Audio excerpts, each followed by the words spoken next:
안녕하세요. 주의 날 예배를 찾아주신 모든 분들에게 진심으로 감사합니다. 오늘의 말씀과 찬송을 통해 우리의 마음에 예수님의 새 생명이 가득하기를 간절히 바랍니다. 감사합니다. 다 함께 기도하겠습니다. 사랑이 많으신 하나님 아버지, 감사합니다.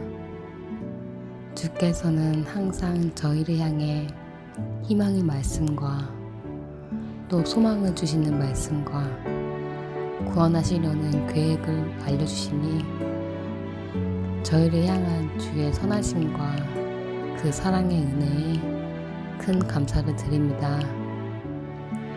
주님, 주께서 저희를 사망의 상태에서 죄로 인해서 쓰러져 있는 상태에서 버려두지 아니하시고 주와 같이 순종하는 방법을 알려주셨으니 주께서 순종하신 것처럼 저희도 순종할 수 있는 성령의 능력과 또 그것을 간절히 사모하는 마음을 허락하여 주세요.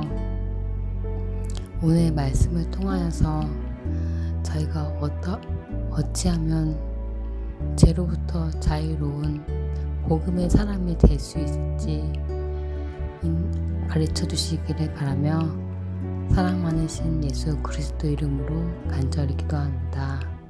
아멘.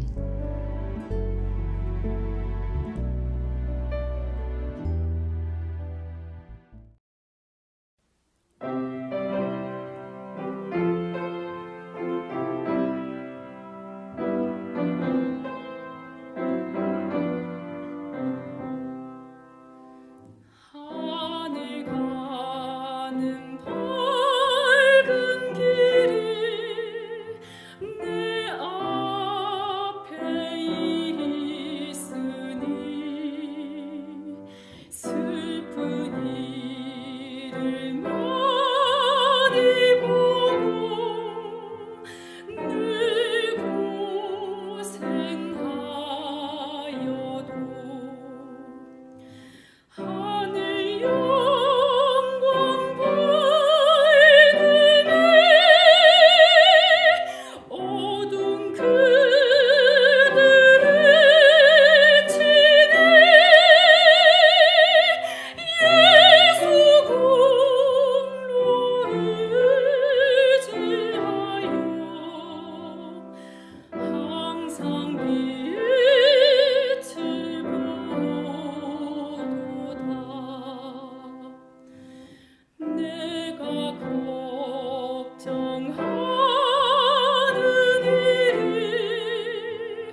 어떻게 하면 우리가 죄를 그칠 수가 있을까요? 그냥 상징적으로 말고 실제로 우리 생에서 어떻게 하면 우리가 죄를 그만둘 수가 있을까요? 이것은 우리 모든 그리스도인들 마음 가운데 계속적으로 역동하고 있는, 계속적으로 소원하고 있는 우리의 간절한 염원입니다. 이러한 마음이 없는 그리스도인이라면 뭔가 좀 잘못된 사람이라고 말할 수가 있겠죠. 우린 죄를 미워합니다. 그러나 많은 경우에 죄를 범합니다. 어떻게 하면 우리가 죄를 그칠 수가 있을까요? 성경은 예수께서 우리에게 분명히 말씀하기를 너희가 다시는 죄를 범치 말라고 말씀하신 것입니다. 그것이 우리 그리스도인 생활의 결과요, 우리의 소원이요, 우리의 목표인 것을 아는 것입니다. 베드로전서 4장 1절과 2절입니다. 베드로전서 4장을 읽습니다. 베드로전서 4장 1절과 2절을 보면 다음과 같은 놀라운 말씀이 기록되어 있는 것을 볼 수 있습니다. 오늘 이 말씀을 좀 더 우리가 자세하게 뜯어서 좀 보아야 할 것입니다. 베드로전서 4장 1절과 2절입니다. 그리스도께서 이미 육체의 고난을 받으셨으니 너희도 같은 마음으로 갑옷을 삼으라. 이는 육체의 고난을 받은 자가 죄를 그쳤음이니. 1절만 먼저 보십시다. 여기에 육체의 고난을 받은 자가 죄를 그쳤다고 했습니다. 여기에 육체의 고난을 받은 자가 누굽니까? 조금 어려운 질문일 수 있습니다. 그렇죠? 여기에 육체의 고난을 받은 자가 하는 육체의 고난을 받고 죄를 그친 자는 다른 사람이 아니라 여러분과 저입니다. 왜 그런가 하면 이 앞에 있는 말씀을 보십시다. 그리스도께서 이미 육체의 고난을 받으셨으니 했기 때문에 예수님께서 이 땅에 사실 때 육체의 고난을 받으시고 죄가 없는 생을 사신 것은 이미 언급을 했습니다. 그러므로 너희도 같은 마음으로 갑옷을 입으라. 이는 육체의 고난을 받은 자가 죄를 그쳤음이니. 다시 말해서 예수님은 죄를 지으신 적이 없지 않습니까? 그러므로 예수님은 죄를 그쳐야 할 필요가 없는 분입니다. 그러므로 여기에 있는 말씀은 예수님의 마음으로 갑옷을 입은 자들이 육체의 고난을 통해서 죄를 그친다 라고 사도 베드로가 말씀하고 있는 것입니다. 2절입니다. 그 후로는 다시 사람의 정욕을 쫓지 않고, 그러므로 여기에 앞에 있는 육체의 고난을 받은 자가 죄를 그쳤다는 사람은 여러분과 저와 같은 그리스도인인 것을 알 수 있어요. 그 후로는 죄를 그쳤기 때문에 다시 사람의 정욕을 쫓지 않고 오직 하나님의 뜻을 쫓아 육체의 남은 때를 살게 하려 함이라. 참 기가 막힌 말씀이죠. 우리가 육체의 고난을 받았어요. 그러니까 이제 이 육체의 고난을 받은 자들은 이제는 이 육체를 가지고 남은 때를 살 때 내 정욕과 육체를 위해 살지 않습니다. 죄를 그칩니다. 내 속에 있는 육체의 정욕이 나를 지배하지 않습니다. 죄를 그쳤기 때문에. 자, 그런데 여기 말씀하기를 너희도 같은 마음으로 갑옷을 입으라. 이거 참 아주 흥미있는 말씀이 아닐 수가 없습니다. 자, 그러면 우리 이렇게 하나하나 따져서 이해해 가보도록 하십시다. 먼저 예수께서 무슨 육체의 고난을 받으셨습니까? 예수께서 무슨 육체의 고난을 받으셨기 때문에 예수님은 죄 없는 생애를 사실 수가 있었냐 말입니다. 예수께서 받으신 육체의 고난이 무엇입니까? 여러분, 십자가의 고통만 말하는 것이 아닙니다. 매일 하나님 아버지의 뜻을 따라 순종하며 살려고 하면 육체의 고난이 따르게 되어 있습니다. 예수님의 고난의 생애는 무엇입니까? 하나님 아버지의 뜻을 따라 살게 될 때 생기는 내적인 고뇌의 투쟁과 그리고 외적인 투쟁인 마귀와 악한 자들의 유혹과 공격을 말하는 것입니다. 그것이 무엇입니까? 예수께서 이 땅에서 경험하신 육체의 고난입니다. 우리도 그러합니까? 그렇습니다. 그렇습니다. 또 우리들도 거룩하고 깨끗하게 살려고 하면 육체의 고난이 생기게 되어 있습니다. 이 육체의 고난은 죄와 싸울 때 생기는 고난이에요. 우리가 죄를 저지하고 죄와 투쟁하지 않으면 육체의 고난이 없어요. 평안합니다. 무엇 때문에 육체의 고난을 가져요? 그러나 우리가 죄와 투쟁하기 시작하면 우리에게 육체의 고난이 생기게 되어 있습니다. 또 육체의 정욕을 부인할 때 생기는 십자가입니다. 우리 마음속에 육체의 고난, 다시 말해서 육체의 우리 죄의 본성의 충동, 그렇죠? 내 죄의 본성의 정욕, 내가 과거에 해오던 악한 습관들을 내가 저지하고 내가 그것을 부인할 때에 그때 자연히 우리에게 다가오는 것이 십자가입니다. 이것을 우리가 무엇이라고 부릅니까?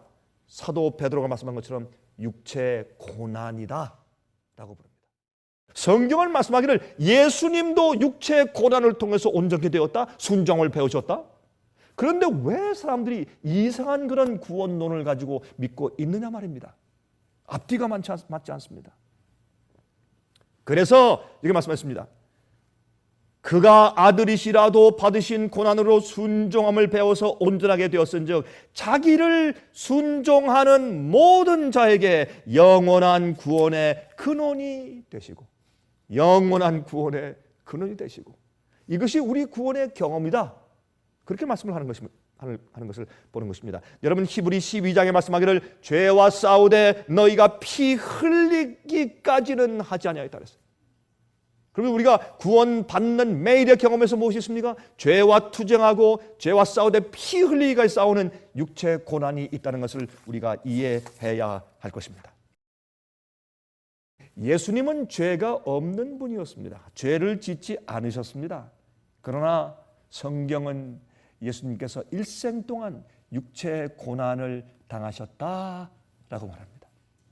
그러면 우리는요? 자, 예수님의 육체의 고난은 무엇입니까? 죄를 짓기 때문에, 죄의 결과 때문에 당하는 것입니까? 아닙니다. 예수님은 죄를 짓지 아니하시고 마귀와 절대로 한 번도 함께한 적이 없으시기 때문에 당하시는 경건한 경험이 육체의 고난이 아니었냐 말입니다. 그러므로 우리가 당하는 죄를 그치는 우리의 육체의 고난의 경험도 무엇입니까? 거듭난 이후에 우리가 마귀의 유혹을 저지하고 이기는 투쟁 속에서 생기는 경건한 경험들이 육체의 고난입니다. 그래야 우리가 죄를 그칠 수가 있습니다. 자, 생각을 좀 해보십시다. 아까 우리가 베드로전서 이제 4장에는 처음에 1절, 2절 말씀을 읽으면서 이 말씀을 들었죠? 너희도 같은 마음으로 갑옷을 삼으라. 예수님께서 죄가 마음 가운데 들어와서 예수님으로 넘어지게 할 수 없고 죄에 대한 충동과 유혹을 받으나 예수님께서 넘어지지 아니하시고 죄에 빠지지 않으신 것은 뭐냐면 예수님의 마음으로 갑옷을 입었습니다. 예수님이니까 예수의 마음이죠. 그러나 그것을 다르게 말해서 하나님의 마음을 가지고 계셨습니다. 예수님은 성령으로 하나님의 마음을 가지고 있었습니다. 우리는 성령으로 예수의 마음을 받아야죠. 그것이 우리가 어떻게 해요? 죄를 그치는 우리의 갑옷입니다. 우선 예수님의 마음을 항상 가져야 의를 위해서 고난을 받게 됩니다. 아니면 우리 자신의 문제나 실수들 때문에 고난을 받게 돼요. 그런데 그것을 육체의 고난이래요. 아닙니다. 나의 부족함과 나의 실수와 나의 문제 때문에 고난을 받으면서 마치 육체의 고난을 받는 것처럼 착각하는 경우가 자주 있습니다. 보실래요? 똑같은 베드로전서 4장에 육체의 고난을 받은 자가 죄를 그쳤다 라고 말씀한 사도 베드로가 똑같은 성경 베드로전서 4장 15절부터 19절에 이렇게 말씀했어요. 너희 중에 누구든지, 잘 들으세요, 너희 중에 누구든지 살인이나 도적질이나 악행이나 그 다음에 또 무슨 말씀인지 아세요? 남의 일을 간섭하는 자로 고난을 받지 말려니와, 그렇죠? 다른 사람의 일을 간섭함으로 고난을 받는 자도 있는 모양이에요. 우리 중에도 그런 사람도 있습니까? 고난을 받지 말려니와 만일 그리스도인으로 고난을 받은 즉, 얼마나 기가 막힌 말씀이에요. 만일 그리스도인으로 고난을 받은 즉 부끄러워 말고 도리어 그 이름으로 하나님께 영광을 돌리라.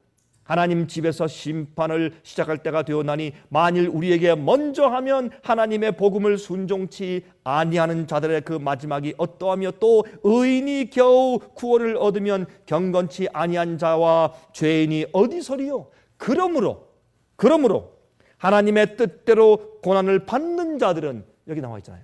하나님의 뜻대로 고난을 받는 것이 무엇이에요? 육체의 고난이에요. 이러한 고난 가운데 있는 사람은 죄를 그칩니다. 그러므로 하나님의 뜻대로 고난을 받는 자들은 또한 선을 행하는 가운데 그 영혼을 미쁘신 신실하신 조물주께 부탁할지어다. 여러분, 점점 풀리지 않습니까?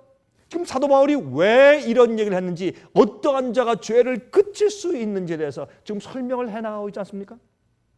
고난입니다. 우리가 죄와 싸울 때 생기는 개인적인 경험들이, 경건의 경험들이 육체의 고난입니다. 여러분, 베드로전서 5장 10절입니다. 베드로전서 5장 10절을 보시면 모든 은혜의 하나님 곧 그리스도 안에서 너희를 부르사 자기의 영원한 영광에 들어가게 하신 이가 잠깐 고난을 받은 너희를 친히 온전케 하시며 굳게 하시며 강하게 하시며 털을 견고케 하시리라. 그러면 우리가 어떻게 해요? 육체의 고난 가운데 있을 때 주님께서 우리를 온전케 하신다, 그렇게 말씀하셨어요. 이건 부인할 길이 없습니다. 그러면 이 죄를 그치기 위해서 우리의 제일 처음의 단계가 무엇입니까? 그러므로 너희도 예수와 똑같은 그런 마음으로 어떻게 해요? 갑옷을 입어라. 갑옷을 입어라. 예수의 마음이 생겨야 돼요. 그건 어떻게 생깁니까? 내가 내 죄와 내 생애와 내 마음을 주 앞에 굴복해서 납작 엎드려야 합니다. 회개하고 포기하고 버려야 합니다. 그 다음에 주님께, 하나님이시여 나를 용서하실 분들어 내 마음 가운데 예수님의 마음을 달라고 간절히 소원하며 간구해야 합니다. 예수께서 육체에 계실 때 간절하게 울며 심한 통곡으로 주님께서 소원을 올리신 것처럼 우리도 그렇게 해야 합니다. 우리가 이 의에 줄이고 목마른 자처럼 예수님의 마음을 갖도록 해달라고 기도하는 것은 참으로 중요합니다. 우리가 알지 않습니까? 우리 마음 가운데 불합리한 마음이 들어올 때 예수의 마음 달라고 기도해야 합니다. 우리 마음 가운데 유혹에 넘어지고 죄를 좋아하는 마음이 생길 때 예수의 마음을 달라고 기도해야 합니다. 우리가 남을 미워하는 마음이 들어갈 때 우리 마음 가운데 어떻게 합당하지 아니하고, 그렇죠? 공평하지 아니한 마음이 들어가려고 할 때 우린 예수의 마음을 달라고 기도해야 합니다. 이 갑옷이 없으면 죄를 그칠 수가 없습니다. 그러면 무엇입니까? 우리의 구원은 내일의 구원입니다. 우리가 자다가 깨는 것은 죽었다가 부활하는 것이기 때문에 그날의 주님의 은혜는 그날에 족하는 것입니다. 내일의 은혜는 내일 또 구해야 할 것입니다. 그것을 예수께서 말씀하신 것이거든요. 그러므로 죄를 그치는 자는 먼저 예수의 마음으로 갑옷을 삼아야 합니다. 여러분, 그게 안 되고 힘듭니까? 구하십시오. 주님께서 그것을 우리에게 주시겠다고 약속했기 때문에. 여러분, 쓰러졌습니까? 죄를 지셨습니까? 다시 일어나서 이렇게 기도하십시오. 예수의 마음을 내게 주십시오. 그게 우리가 다시 시작이 돼요. 여러분이시여, 하나님의 은혜대로 매일 그리스도의 고난, 육체의 고난 가운데 즐거움을 발견하시기를 간절하게 바랍니다. 자비하신 하늘에 계신 우리 아버지 하나님이시여, 이젠 정말 세상에 어두운 밤이 이제 쉬이 올 것입니다. 우리가 이 낮에 빛이 있는 동안에 우리가 주의 마음 받고 주님의 고난에 동참하여 죄를 그치는 자들 되게 해 주시옵소서. 아버지, 저는 연약하고 부족하여 육체로서 주 앞에 간절히 간구할 수밖에 없사오니 저희의 기도와 소원을 들어주시고 아버지의 뜻을 우리 속에 이루시옵소서. 예수 그리스도의 이름으로 간절하게 기도합니다. 아멘.